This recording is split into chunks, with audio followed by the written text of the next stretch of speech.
Mitsurugi was a samurai who lived during Japan's Civil War period. Apprehensive of the increasing use of firearms, he traveled far and wide in search of the powerful weapon Soul Edge, but his efforts proved fruitless. Disappointed, Mitsurugi returned to his domain. To vent his frustrations, he entered a tournament against Tanegashima firearms. However, this too ended in defeat. What else could a self-made man like Mitsurugi do but face the changing times head-on?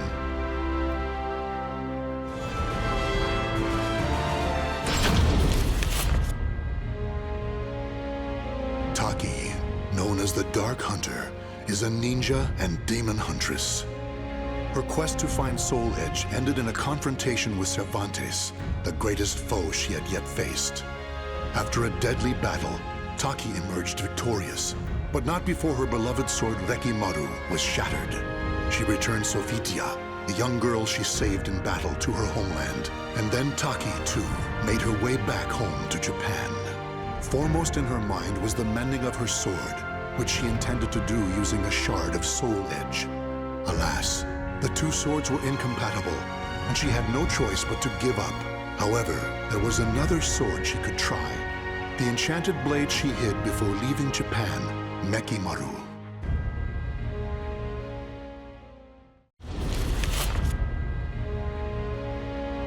There was once a martial arts temple known as Ling Shengsu. Though the temple had a long and prosperous history, it would take only one night for it to be reduced to ruins. The sole survivor was a man named Killick. Training under the old man known as Edgemaster, he worked hard, learning secret techniques for resisting the cursed sword Soul Edge, in preparation for one final battle.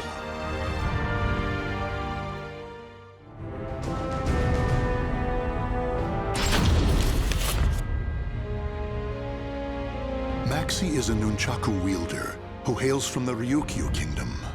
Unlike his father, a merchant bound to his kingdom, Maxi refused to be shackled to anything, and so chose the path of piracy. With his eyes on the wider world and a trusty crew in tow, he set sail, drifting from adventure to adventure as he saw fit. Now, bound for India, Maxi's ship headed toward Southeast Asia.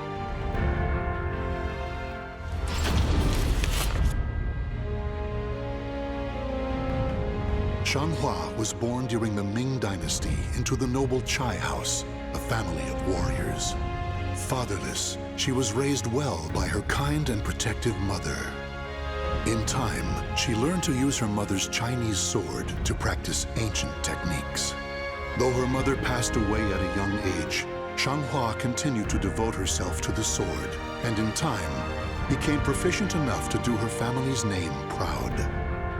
Her life, however, was on the verge of taking a sharp turn.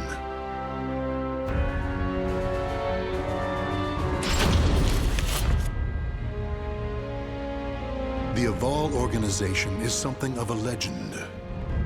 Long ago, the king of a knightly order took up the spirit sword to confront the wielder of the cursed sword. Lurking in history's shadows, the secret society has persisted through the ages. Their mission has been to find the lost spirit sword and bestow it upon their future king, while preventing those that they called outsiders from wreaking havoc upon the world. Gro, a young man blessed with a cool head and magnificent fighting skills, became leader of the organization's punitive force. They sent him on a mission to hunt down and kill the Wreaker of Chaos, the Azure Knight. However, his entire force was destroyed, and he was dealt a nearly mortal wound.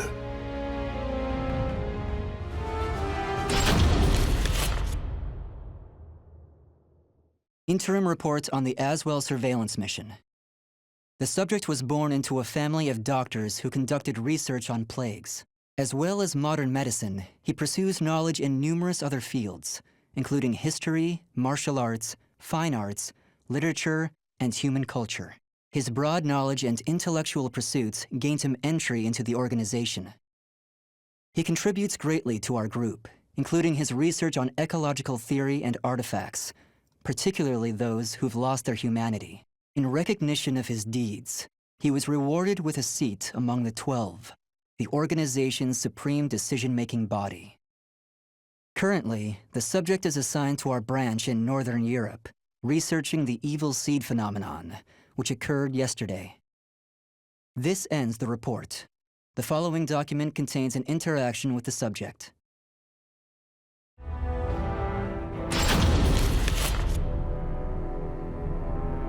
Though born to the noble house of Valentine, the young lady knew not only good fortune, but also despair. Her father delved into alchemy in search of the key to eternal youth, Soul Edge, but found only madness and death. As a result, their house met with ruin. Her mother, before being consumed by a terrible illness, revealed to her they were not related by blood. Even so, the young lady's love for her parents was unfaltering. Following in the footsteps of her father, she devoted her life to alchemy and eventually found herself faced with the truth about Soul Edge.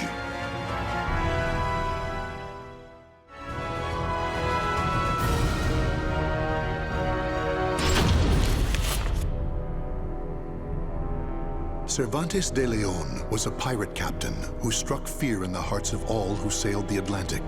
The moment he laid hands on Soul Edge, its overwhelming power transformed him into a terrible fiend. However, two great powers opposed him: the holy warrior Sophitia, blessed by the gods, and Taki, a demon-hunting ninja. Together they defeated Cervantes, destroying part of the sword in the process. Consumed in hellfire, Cervantes' body was reduced to ash. Though it appeared his ambitions had thus come to an end, it was not to be.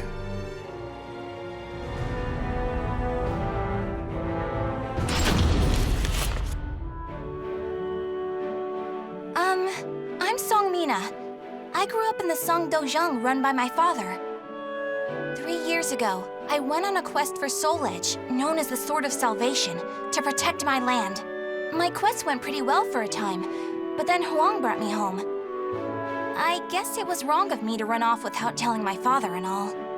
He said I must redo all my training, and forced me back into the rigid life I tried to escape.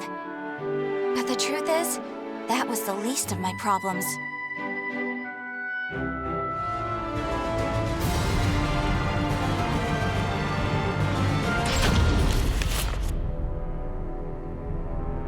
The malevolent cult Fegal Sestimus, or the Guardians of Truth, worshippers of Palgea, the god of destruction. In preparation for the day when all will be cleansed, the group performed horrific ceremonies and experiments in underground shrines across the globe. In 1583, which the group calls the Year of Saturn's Crimson Serpent, they were able to make contact for the first time with Palgea the Executioner. Deliver the Sword of Judgment, Soul Edge, to my altar. Only then can the purification begin. Upon hearing this revelation, High Priest Kunpetku devoted himself to the nefarious forbidden arts in order to create a golem of fearsome power. Now, Astaroth, a warrior forged by human hands for the sake of claiming Soul Edge, is nearing his awakening.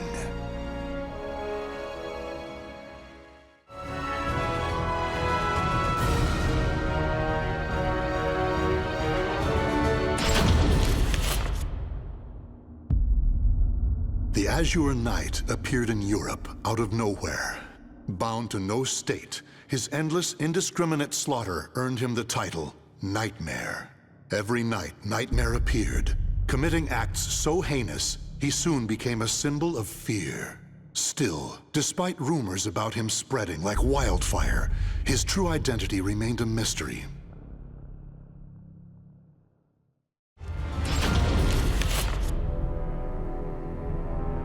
The Azure Knight, previously known as Nightmare, the former wielder of Soul Edge who brought the world to its knees. In truth, he was first a knight named Siegfried.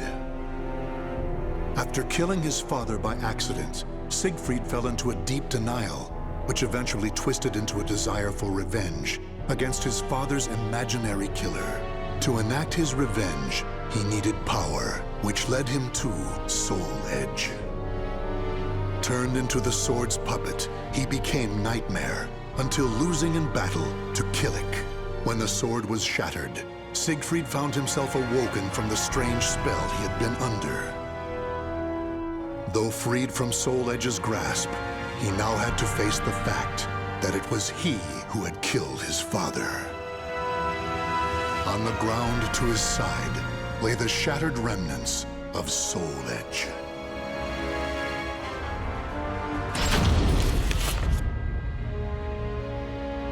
Sophitia was a baker's daughter, chosen by the gods to become a holy warrior.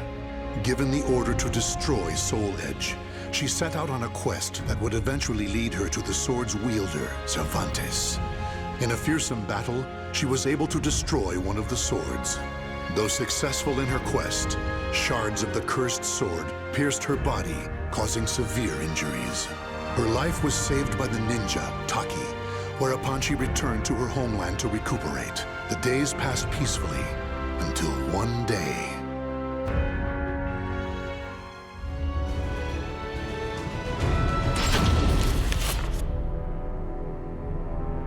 Ask any adventurer, and they'll know of Verci, a wealthy merchant from South Italy, and his underground treasury, the Money Pit.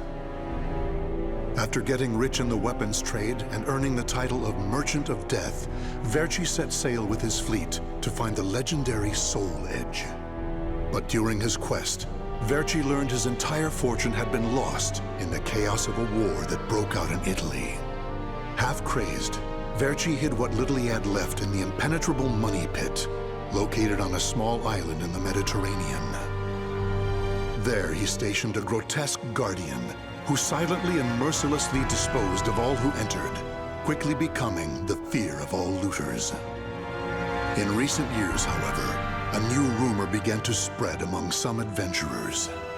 Historic rainfall had caused flooding in the Money Pit, destroying most of its traps.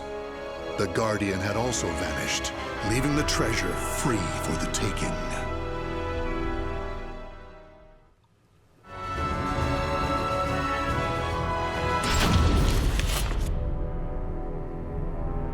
The Manchi clan, a group of Japanese ninjas known for their unusual powers, maintained neutrality even as their country was embroiled in civil war.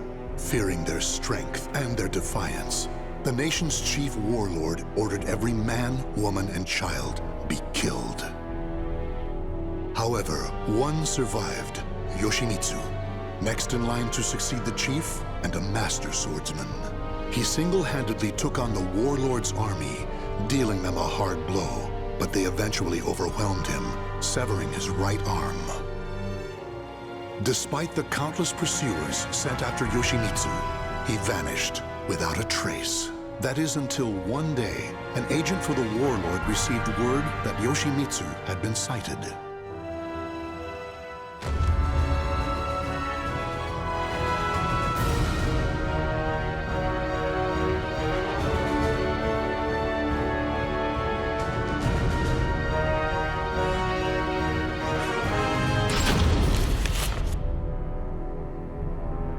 Raphael, the cold, cruel head of the Sorel family, is known for his fencing prowess and deep knowledge of medical science. Though still young, he has survived numerous plots and venomous political strife to establish his family as part of the ruling elite. However, when the evil seed occurred, a noble that he had backed went violently insane and attempted to kill the king. Seeing this as the perfect opportunity to strike, Raphael's political enemies blamed him for the incident and attacked his Paris home. Betrayed one by those around him, Raphael fled to his birthplace, Rouen, in order to mount a counterattack. Though he arrived safely after shaking off his pursuers, he did not get the welcome he had hoped for.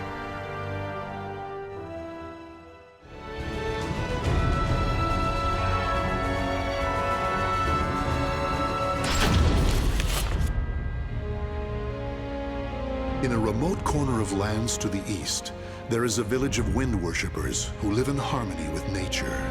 Talum was born into a family of shamans and raised as the last priestess of the winds amid the encroaching Western civilization that threatened their way of life. Due to her great sensitivity to the spirit world, Talon was heavily affected by the evil seed and nearly died. As time passed, Westerners began to visit her village, and one happened to bring with him a certain metal shard. The elders who saw this vitality charm instantly realized it was dangerous, for it was a shard of the cursed sword, Soul Edge.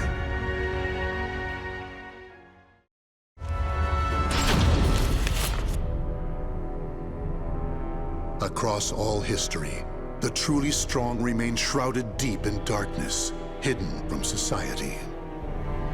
They carefully erase all traces of their existence, so that when later generations look back on history, it is as if they were never there. But sometimes, even the most perfect plans to erase one's tracks leave unexpected loose ends. This tome was one of those loose ends, left behind in charred ruins. What secrets lie within?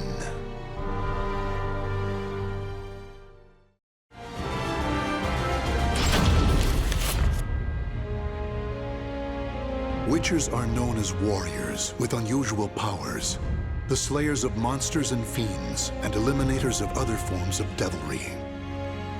One day, the elite witcher Geralt took on another contract, his task to subdue a sorceress. The now aged woman, though ever strange, had been greatly respected, yet in recent years, rumors had spread that she was dabbling in the dark arts. She had achieved prominence as a researcher of planes, but if she were to call forth a demon from another dimension, it could have grave consequences. Accordingly, she was a threat to be assessed and, if found guilty of iniquity, a threat to be contained. In search of the truth and prepared to mete out punishment as necessary, Geralt made his way to the ruins of a citadel standing amidst marshlands.